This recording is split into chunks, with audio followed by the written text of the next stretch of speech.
Hello दोस्तों, progressive study में आपका स्वागत है। इस वीडियो में हम पढ़ेंगे न्यूटन के विभिन्न लॉज।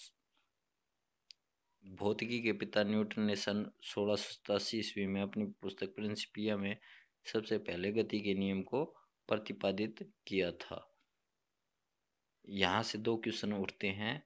भौतिकी के पिता यानी फिजिक्स के फादर ऑफ फिजिक्स किन्हें कहा जाता है? ये कहा जाता है न्यूटन को। और न्यूटन की पुस्तक का नाम क्या है? प्रिंसिपिया। नेक्स्ट, न्यूटन की का प्रथम गति नियम। यदि कोई वस्तु विराम अवस्था में है तो वह विराम अवस्था में ही रहेगी, या यदि एक समान चाल से सीधी रेखा में चल रही है तो वह वैसे ही चलती रहेगी जब तक कि उस पर कोई बाह्य बल लगाकर उसकी वर्तमान अवस्था में परिवर्तन न किया जाए।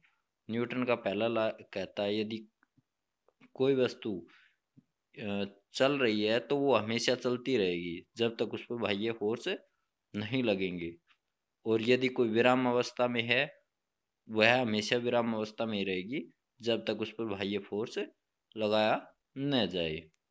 बाह्य फोर्स से मतलब है ग्रेविटेशनल फोर्स, फ्रैक्शनल फोर्स आदि। नेक्स्ट, न्यूटन का द्वितीय गति नियम।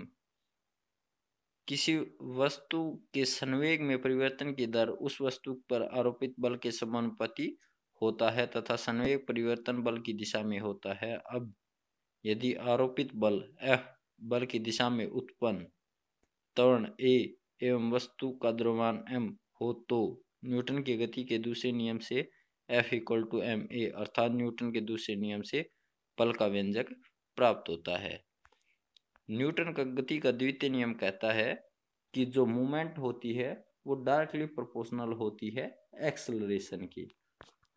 यहाँ से ही हमें फोर्स की डेफिनेशन प्राप्त होती है।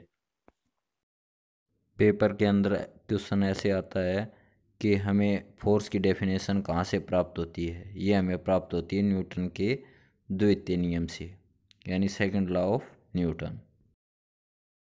F = ma, force equal to mass into acceleration.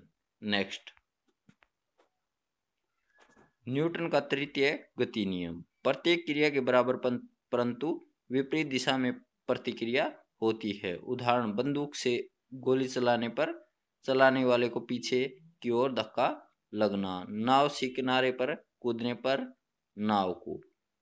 Newton की गति का तृतीय नियम कहता है कि यदि कोई वस्तु किसी वस्तु पर कोई कार्य करती है तो वैसे ही वापस उस वस्तु से प्रतिक्रिया प्राप्त होती है। जैसे हम कोई बॉल दीवार पर मारते हैं या फेंकते हैं तो दीवार वापस जितनी बॉल प्रतिक्रिया करेगी उतनी ही दीवार प्रतिक्रिया करेगी, अन्यथा दीवार गिर जाएगी।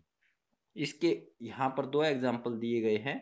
बंदूक से गोली चलाने पर पीछे की ओर धक्का लगता है, इसी वजह से हम जो गोली चलाते हैं वो कंधे पर लगाकर चलाते सोल्जर। और नेक्स्ट एग्जाम्पल दिया गया है, नाव से किनारे पर कूदने पर नाव का पीछे सरकना। जैसे ही हम नाव से उतरते हैं, उतरते टाइम नाव एकदम पीछे सरकती है, वो गति के तृतीय नियम के कारण सरकती है, क्योंकि क्रिया इक्वल टू प्रतिक्रिया। नेक्स्ट एग्जाम्पल है रॉकेट का उड़ना। यहाँ पर एक क्वेश्चन आता है, रॉकेट किस सिद्धांत पर कार्य करती है? ये काम करती है न्यूटन के थर्ड लॉ पर।